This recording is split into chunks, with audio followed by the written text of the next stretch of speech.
Good morning, students. Today we will do a next topic, that is cash flow from financing activities. Financing means related to the funds. Clear? इसके लिए आप page number open करिए. Page number is 3.51. इस page पे आपको एक table दिया हुआ है, that is calculation of cash flow from financing activities, कि हमने फाइनेंसिंग एक्टिविटीज़ का कैश फ्लो कैसे डिटर्मिन करना है. ठीक है, तो इसमें आपको फर्स्ट हेड दिया हुआ है cash inflow from financing activities.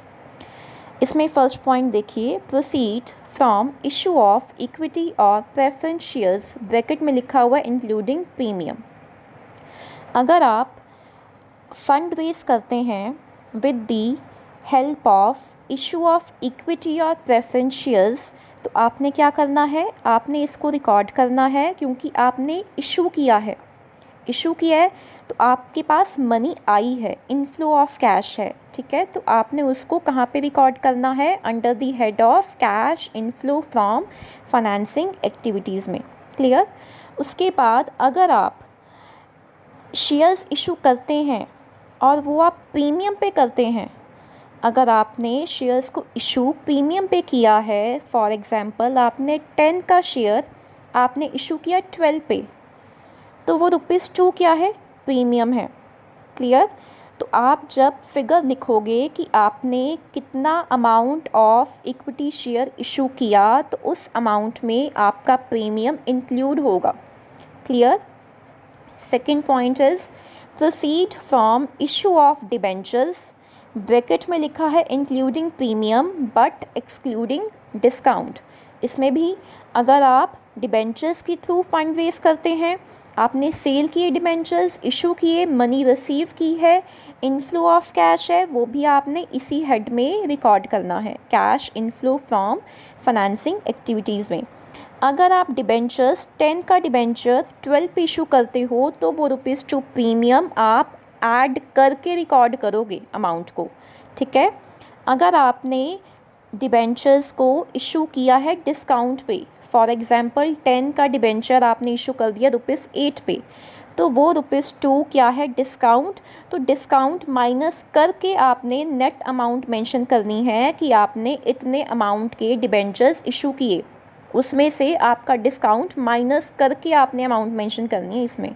ठीक है, उसके बाद loan received both short term and long term including bank overdraft and cash credit. अगर आप बैंक ओवरड्राफ्ट की हेल्प से या कैश क्रेडिट की हेल्प से शॉर्ट टर्म और लॉन्ग टर्म लोन रेज करते हैं, तो वो भी आपने cash inflow from financing activities में ही रिकॉर्ड करना है. क्लियर? उसके बाद आपने क्या करना है, cash inflow from financing activities का आपने टोटल कर देना है. क्लियर? नेक्स्ट सेकंड हेड है आपका cash used in financing activities. It means कि आपने कि कहाँ कहाँ पे अपना मनी रीपे किया. ठीक है, तो फर्स्ट आइटम है redemption of preference shares for cash including premium. अगर आपने प्रेफरेंस शेयर्स को रिडीम किया है, रिडीम का मतलब होता है रीपे करना. क्लियर? अगर आपने प्रेफरेंस शेयर होल्डर्स को रीपे किया है और इंक्लूडिंग प्रीमियम किया है, फॉर एग्ज़ाम्पल आपने जब इशू किया था आपने 100 का इशू किया. ठीक है, लेकिन आपने जब रीपे किया तो आपने 105 का रीपे किया, तो वो ₹5 क्या है, प्रीमियम है. तो वो भी आप रिडेम्पशन वाली जब अमाउंट कैलकुलेट करोगे, तो आपने उसमें उसका प्रीमियम ऑन रिडेम्पशन भी क्या करना है, प्लस करके मेंशन करना है. ठीक है, आगे redemption of debentures for cash, bracket में लिखा है इंक्लूडिंग प्रीमियम. ये भी सेम बात है कि अगर आप डिबेंचर्स को रीपे करोगे, ठीक है, और रीपे आपने इंक्लूडिंग प्रीमियम किया है, फॉर एग्ज़ाम्पल आपने 100 का डिबेंचर 105 पे रिडीम किया है, तो वो ₹5 प्रीमियम ऑन रिडेम्पशन है, तो उसको आप ऐड करके अमाउंट को मेंशन करोगे, redemption of debentures for cash, that is amount. ठीक है, आगे repayment of loan both short term and long term including bank overdraft and cash credit. अगर आप शॉर्ट टर्म लोन या लॉन्ग टर्म लोन रीपे करते हैं तो वो भी कहाँ पे आपने रिकॉर्ड करना है, cash used in financing activities में, ठीक है। Next item is interest paid on borrowings. Borrowings में क्या क्या आ सकता है आपका, डिबेंचर्स, लोन्स। अगर आपने इंटरेस्ट ऑन डिबेंचर पे किया है या फिर इंटरेस्ट ऑन लोन रीपे किया है, इंटरेस्ट ऑन लोन पे किया है तो वो भी आपने कहाँ पे रिकॉर्ड करना है, cash used in financing activities, ठीक है। Next item is interim dividend paid on equity shares. अगर आप इक्विटी शेयर्स के ऊपर कोई इंटरिम डिविडेंड पे कर रहे हो तो वो भी आपने क्या किया है, पे किया है, तो वो कहाँ पे जाएगा, आउटफ्लो ऑफ कैश है तो कहाँ पे रिकॉर्ड करोगे, cash used in financing activities, ठीक है। Next is final dividend paid on equity shares, bracket में लिखा है that is proposed dividend of previous year. जब आपने डिविडेंड पे किया है इक्विटी शेयर्स के ऊपर या प्रेफरेंस शेयर्स के ऊपर तो वो आपने कौन सा पे किया होगा, proposed dividend of previous year वाला आपने पिक करना है, वही आप पे करोगे, ठीक है। तो उन दोनों आइटम्स को आपने कहाँ पे रिकॉर्ड करना है, under the head of cash used in financing activities, ठीक है। Last item is buy back of equity shares. Buy back of equity shares का क्या मतलब होता है कि जब कंपनी अपने इक्विटी शेयर होल्डर से अपने शेयर वापस से परचेज़ करेगी उसको बोलते हैं buy back of equity shares, ठीक है। तो आपने परचेज़ किया है अगेन तो आउटफ्लो ऑफ कैश है तो उसको आपने कहाँ पे रिकॉर्ड करना है, cash used in financing activities में रिकॉर्ड करना है, ठीक है। अब आपने करना है टोटल किसका, cash used in financing activities का आप टोटल करोगे, जो भी फिगर आएगी वो आपने मेंशन करनी है। उसके बाद अब आपके पास फर्स्ट हेड था cash inflow from financing activities, second head आ गया cash used in financing activities, ठीक है। अगर आपका इनफ्लो ज़्यादा है आउटफ्लो कम है तो आपके पास क्या आएगा, cash flow from financing activities आएगा, ठीक है। अगर आपका आउटफ्लो ज़्यादा है इनफ्लो कम है तो आपके पास क्या आएगा, cash used in financing activities आएगा, ठीक है। अब इलस्ट्रेशन 43 देखते हैं, ज़्यादा क्लैरिटी हो जाएगी आपको। इलस्ट्रेशन 43 देखिए, from the following information calculate cash flow from financing activities. कौन कौन सी आइटम्स आपको दी हुई हैं, आपको इस क्वेश्चन में 2 ईयर्स की इन्फॉर्मेशन दी हुई है, 31 मार्च 2019 और 31 मार्च 2020, ठीक है। फर्स्ट आइटम आपको दी हुई है इक्विटी शेयर कैपिटल।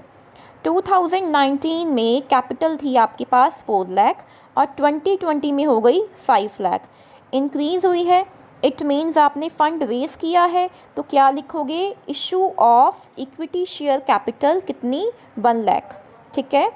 आगे 10% डिबेंचर्स की आपको दी हुई है इन्फॉर्मेशन, 10% डिबेंचर्स आपको 2019 में दिए हुए हैं 1,50,000, 2020 में दिए हुए हैं 1 लाख। तो आपके 1,50,000 से कितने हो गए, 1 लाख हो गए, इट मीन्स आपने 50,000 क्या किए हैं, रिडीम किए हैं।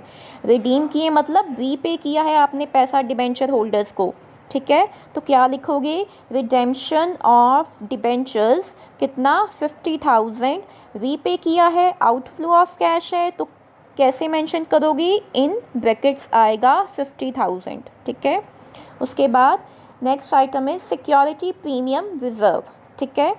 अब सिक्योरिटी प्रीमियम रिज़र्व आपको 2019 में दिया हुआ है 40,000, 2020 में दिया हुआ है 50,000, तो ये भी आपका इंक्रीज़ हुआ है 10,000 के साथ।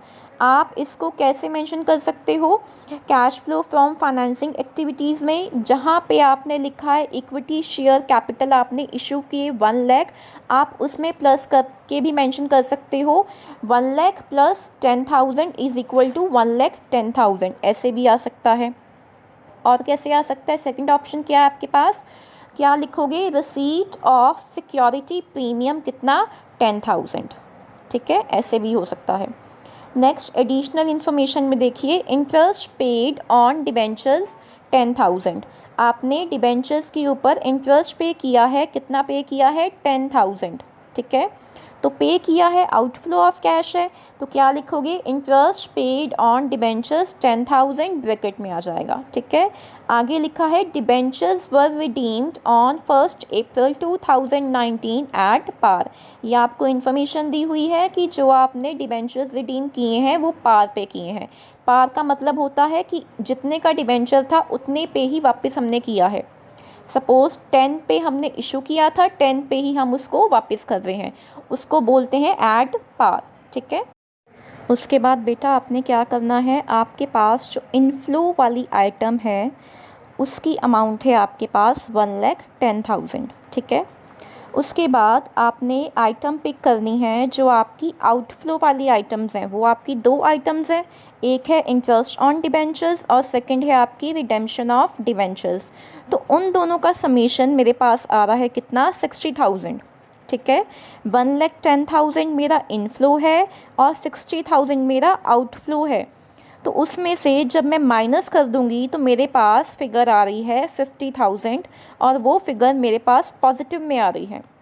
तो जब पॉजिटिव में आती है फिगर तो हम क्या लिखते हैं, cash flow from financing activities. ठीक है,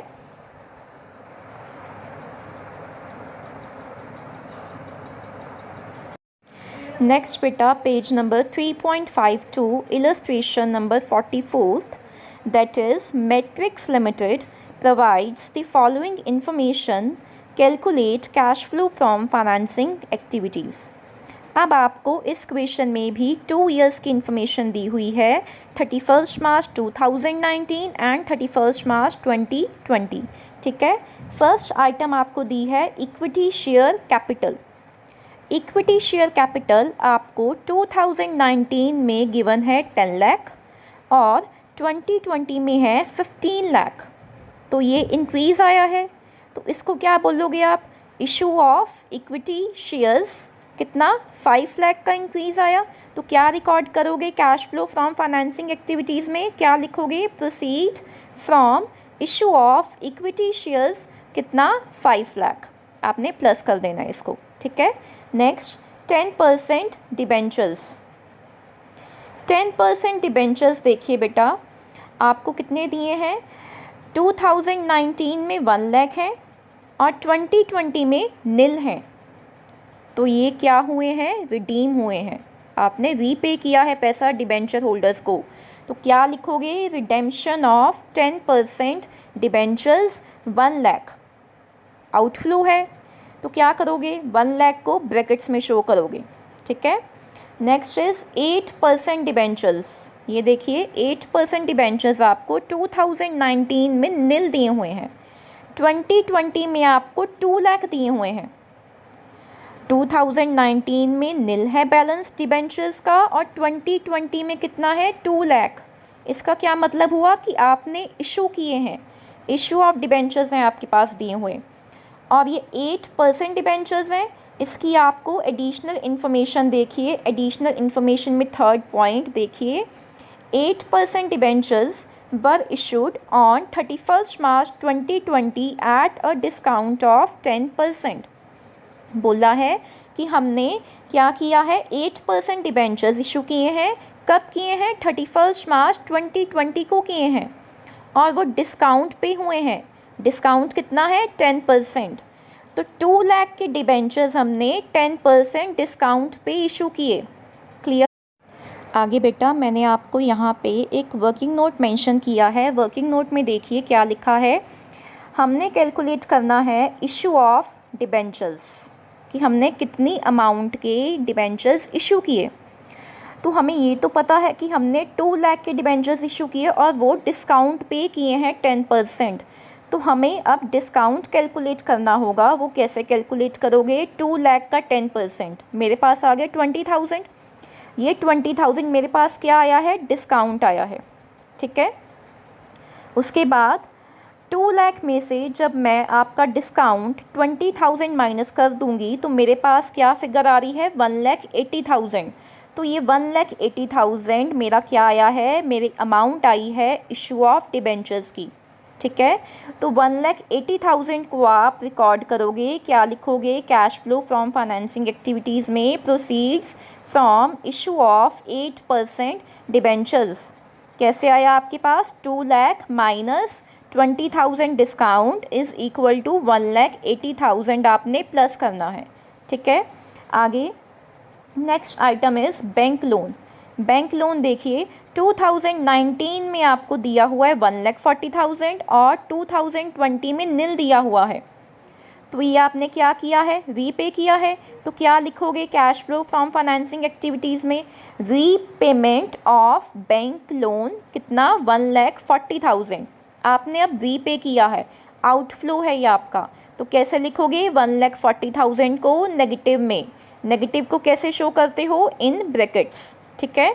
आगे बैंक ओवरड्राफ्ट। बैंक ओवरड्राफ्ट आपको 2019 में कितना दिया है, 60,000 और 2020 में दिया हुआ है 1 लाख। ठीक है। तो ये आपने बैंक ओवरड्राफ्ट इंक्रीज़ हुआ है 40,000 के साथ। तो क्या लिखोगे, इंक्रीज़ इन बैंक ओवरड्राफ्ट कितना, 40,000 प्लस। ठीक है। आगे एडिशनल इन्फॉर्मेशन में आपको बताया हुआ है इंटरेस्ट पेड ऑन डिबेंचर्स। तो आपने इंटरेस्ट पे किया है, आउटफ्लो ऑफ कैश है। तो क्या लिखोगे, interest paid on debentures 10,000 bracket में। ठीक है। आगे डिविडेंड पेड 50,000। अब आपने क्या किया है, डिविडेंड पे किया है, तो वो भी आ जाएगा डिविडेंड पेड 50,000 ब्रैकेट्स में। ठीक है। अब जितनी भी आपके पास फिगर्स प्लस में दी हुई है आपने पहले उनको टोटल करना है उसका आपने। ठीक है। उसके बाद जितनी आइटम्स आपको माइनस में दी हुई हैं, माइनस में मतलब आपने जितनी आइटम्स को ब्रैकेट्स में शो किया है उसका आपने अलग से टोटल कर लेना है। ठीक है। उसके बाद अगर आपका प्लस वाली फिगर ज़्यादा है माइनस वाली से तो आपके पास पॉजिटिव में आएगा। तो यहाँ पे मेरे पास पॉजिटिव में आ रहा है कितना, 4,20,000। तो ये पॉजिटिव में है। तो क्या लिखोगे, cash flow from financing activities. ठीक है। आगे देखिए next is share issue expenses and underwriting commission paid. अगर आप शेयर इशू एक्सपेंसेस पे करते हो या अंडरराइटिंग कमीशन पे करते हो तो वो भी आपका आउटफ्लो ऑफ कैश है। ठीक है। उसके बाद अगर आपको क्वेश्चन में मेंशन है कि आपने शेयर इशू एक्सपेंसेस या अंडरराइटिंग कमीशन को राइट ऑफ करना है तो आप राइट ऑफ कैसे कर सकते हो, या तो आप सिक्योरिटी प्रीमियम रिज़र्व में से कर सकते हो राइट ऑफ। ठीक है। अगर सिक्योरिटी प्रीमियम रिज़र्व में बैलेंस नहीं दिया हुआ तो आप कहाँ से राइट ऑफ करोगे, from the statement of profit and loss. Next बेटा illustration number 45, that is from the following information calculate cash flow from financing activities। अब आपको इस क्वेश्चन में भी 2 years की इन्फॉर्मेशन दी हुई है, 31 मार्च 2019 एंड 31 मार्च 2020। ठीक है। तो फर्स्ट आइटम आपको दी हुई है इक्विटी शेयर कैपिटल। 2019 में है 15 लाख, 2020 में है 20 लाख। तो ये क्या हुआ है, 5 लाख का चेंज आया है। ठीक है। इंक्रीज़ हुई है 5 लाख के साथ। तो क्या लिखोगे, proceed from issue of equity shares कितना, 5 लाख। ठीक है। आगे second item is 12% preference share capital आपको दी हुई है 2019 में 5 लाख, 2020 में नील दी हुई है। ठीक है। तो नील दी है 2020 में, तो इसका क्या मतलब है कि आपने रिडीम किए हैं प्रेफरेंस शेयर्स। तो क्या लिखोगे, रिडेम्पशन ऑफ 12% प्रेफरेंस शेयर्स कितना, 5 लाख माइनस में, ब्रैकेट में शो करोगे आप इसको। ठीक है। आगे 14% डिबेंचर्स। 14% डिबेंचर्स देखिए आपको 2019 में नील दिए हुए हैं और 2020 में आपको 2,50,000 दिए हुए हैं। तो ये इशू हुए हैं डिबेंचर्स। आगे देखिए इसको आपको एडिशनल इन्फॉर्मेशन में एक थर्ड पॉइंट देखिए क्या लिखा है, 14% debentures were issued at a discount of 10%। तो मैंने आपको अभी प्रीवियस इलस्ट्रेशन में डिस्काउंट कैसे कैलकुलेट करते हैं वो सिखाया था, वही सेम फार्मूला आपने यहाँ पे भी अप्लाई करना है। तो अप्लाई करने के बाद मेरे पास जो फिगर आ रही है वो आ रही है 2,25,000 आ रहा है मेरे पास। क्या? Issue of 14% debentures. ठीक है, तो आप क्या लिखोगे? Cash flow from financing activities में अब आप क्या लिखोगे? Proceed from issue of 14% debentures, bracket में मेंशन करोगे 2,50,000 माइनस 25,000। आपके पास क्या आया? 2,25,000। तो आपने इशू किया है, इनफ्लो ऑफ कैश है, तो ये फिगर आपकी पॉजिटिव में आएगी। ठीक है, नेक्स्ट इज एडिशनल इन्फॉर्मेशन में देखिए, equity shares were issued at a premium of 20%। आपने क्या किया है? इक्विटी शेयर्स को इशू किया है प्रीमियम पे। कितना प्रीमियम? 20%। ठीक है, तो ये आप कैसे कैलकुलेट करोगे? आपके पास अभी आपने कैलकुलेट किया था proceed from issue of equity shares, वो आपके पास आया था 5 लाख। तो 5 लाख का 20% कितना आया? 1 लाख आया। ठीक है, तो आप क्या लिखोगे? Cash flow from financing activities में रिसीट ऑफ सिक्योरिटी प्रीमियम कितना? 1 लाख, पॉजिटिव में। ठीक है, second point, 12% preference shares were redeemed at par. आपने क्या किया है? प्रेफरेंस शेयर्स को रिडीम किया है एट पार। मैंने आपको पीछे अभी बताया था एट पार का क्या मतलब होता है कि मैंने जितने का शेयर था मैंने उतने पे ही वापस किया। सपोज़ 10 का शेयर था तो मैंने 10 पे ही वापस किया, उसको बोलते हैं एट पार। ठीक है, third point is 14% debentures were issued at a discount of 10%। तो ये इन्फॉर्मेशन को आप यूज़ करोगे जब आप कैलकुलेट करोगे डिस्काउंट। ठीक है, next is interim dividend paid on equity shares कितना? 1,50,000। अब आपने क्या किया है? इंटरिम डिविडेंड पे किया है इक्विटी शेयर्स के ऊपर, तो पे किया है, आउटफ्लो ऑफ कैश है ये आपका। तो क्या करोगे? 1,50,000 को आप माइनस करोगे, ब्रैकेट में शो करोगे, क्या लिखोगे? Interim dividend paid on equity shares, bracket में आ जाएगी अमाउंट आपकी 1,50,000। ठीक है, आगे इंटरेस्ट पेड ऑन 14% डिबेंचर्स 35,000। अब आपने 14% डिबेंचर्स के ऊपर भी इंटरेस्ट पे किया है, ये भी आपका आउटफ्लो ऑफ कैश है। तो क्या लिखोगे? Interest paid on 14% debentures 35,000 bracket में। ठीक है, उसके बाद under writing commission on equity shares 20,000। अब आपने इक्विटी शेयर्स के ऊपर अंडर राइटिंग कमीशन पे की है, वो कितने पे की है आपने? 20,000 पे की है, तो ये भी आपका आउटफ्लो ऑफ कैश है। तो क्या लिखोगे? Under writing commission paid on equity shares कितना? 20,000 इन ब्रैकेट्स। ठीक है, last point is dividend paid on preference shares. अब आपने प्रेफरेंस शेयर्स के ऊपर भी डिविडेंड पे किया है 60,000 का, तो क्या लिखोगे? Dividend paid on preference shares 60,000 brackets में। ठीक है, अब आपने क्या करना है? इनफ्लो वाली जितनी आइटम्स हैं उसका आप टोटल कर लो। ठीक है, उसके बाद आपने आउटफ्लो वाली जितनी आइटम्स हैं उसका समेशन कर लो। अगर आपका इनफ्लो ज़्यादा है, आउटफ्लो कम है, तो आपके पास जो फिगर आएगी वो फिगर आएगी पॉजिटिव में। तो यहाँ पे आपकी फ़िगर आ रही है कितनी? 60,000 पॉजिटिव में आ रही है। तो क्या लिखोगे? Cash flow from financing activities. ठीक है,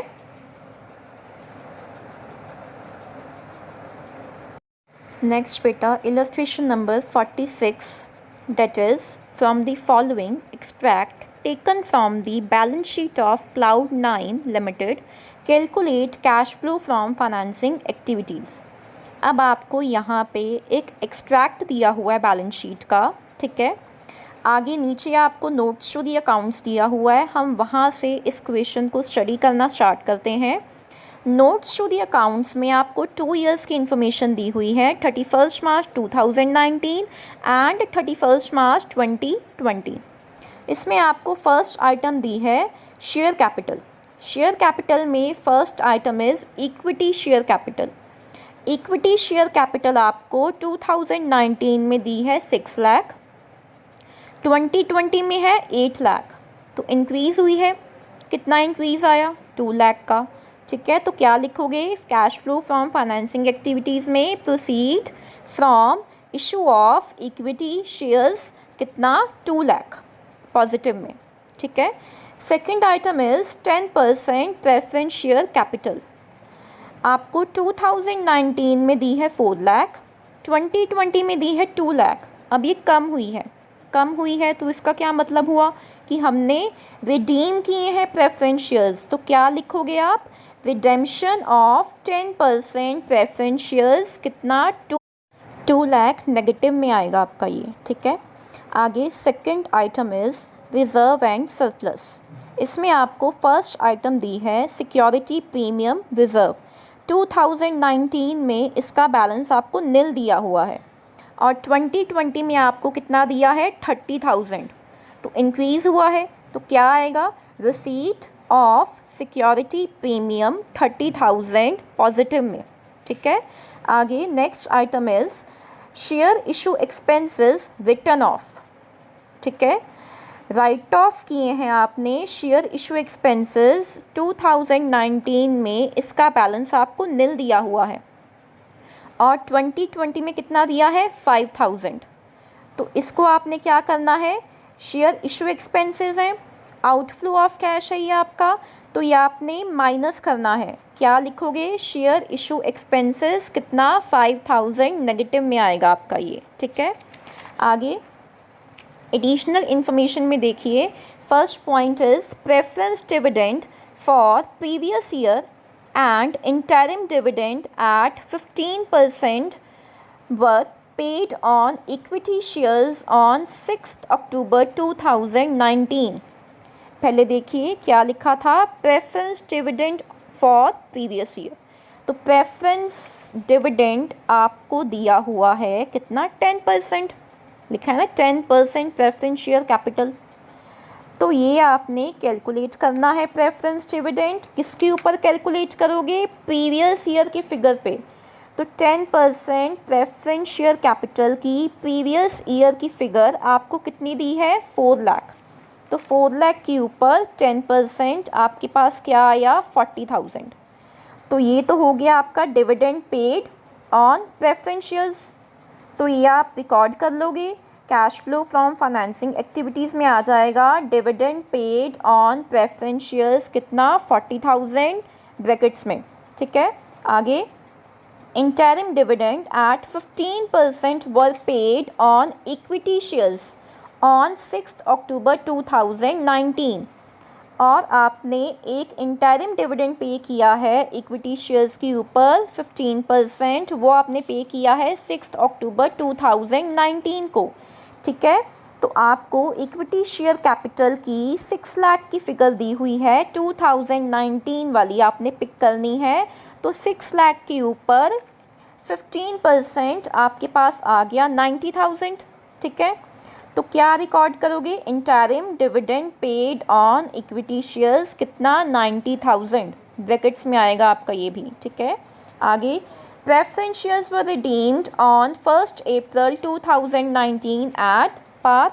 लिखा है कि जो प्रेफरेंस शेयर्स हैं वो हमने रिडीम कब किए हैं? 1st April 2019 में किए हैं और वो पार पे हुए हैं। ठीक है, आगे next is debentures were issued on 31st March 2020। और हमने जो डिबेंचर्स अब इशू किए हैं वो हमने कब इशू किए हैं? 31st March 2020 को इशू हुए हैं ये। ठीक है, आगे equity shares were issued on 31st March 2020 at premium of 15%। तो क्या लिखा है ये कि हमने जो इक्विटी शेयर्स इशू किए हैं 31st March 2020 को, वो हमने प्रीमियम पे इशू किए हैं 15% पे। ठीक है, तो हमने इशू ऑफ इक्विटी शेयर्स मेरे पास थे 2 लाख, तो 2 लाख का 15% 30,000 ऐसे भी आ जाएगा। और हमें ये इन्फॉर्मेशन ऑलरेडी दी हुई थी कहाँ पे? नोट्स टू दी अकाउंट्स में, सिक्योरिटी प्रीमियम रिज़र्व 30,000। तो ये हम एक बार रिकॉर्ड कर चुके हैं। ये आपको इन्फॉर्मेशन के लिए दिया हुआ था, तो मैंने आपको साइड बाय साइड ये भी इन्फॉर्म कर दिया है इसके बारे में। ठीक है, आगे last point is interest on 12% debentures 4,800 is still payable.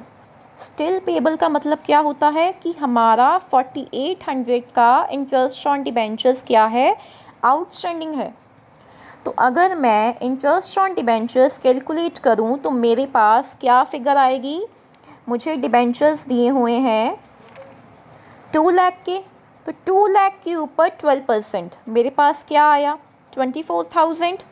24,000 मुझे इंटरेस्ट ऑन डिबेंचर्स पे करना चाहिए था, लेकिन मैंने अभी तक कितना किया है 4800, उसमें से अभी पेंडिंग है, तो मैंने अभी तक कितना किया फिर 19,200। तो क्या लिखोगे, interest paid on 12% debentures, bracket में मेंशन करोगे 24,000 माइनस 4800, फिगर आएगी आपके पास 19,200, वो आपने ब्रैकेट्स में मेंशन करनी है। ठीक है, आगे नेक्स्ट आपने क्या करना है, अब अपनी इनफ्लो वाली आइटम्स को आपने प्लस करना है, उसके बाद आपने आउटफ्लो वाली आइटम्स को प्लस करना है। अगर आपका इनफ्लो ज़्यादा होगा, आउटफ्लो कम होगा, तो आपके पास पॉजिटिव में फिगर आएगी। अब आपका इस क्वेश्चन में आउटफ्लो ज़्यादा है और इनफ्लो कम है, तो आपकी जो फिगर आ रही है वो नेगेटिव में आ रही है। नेगेटिव में कितनी आ रही है 24,200।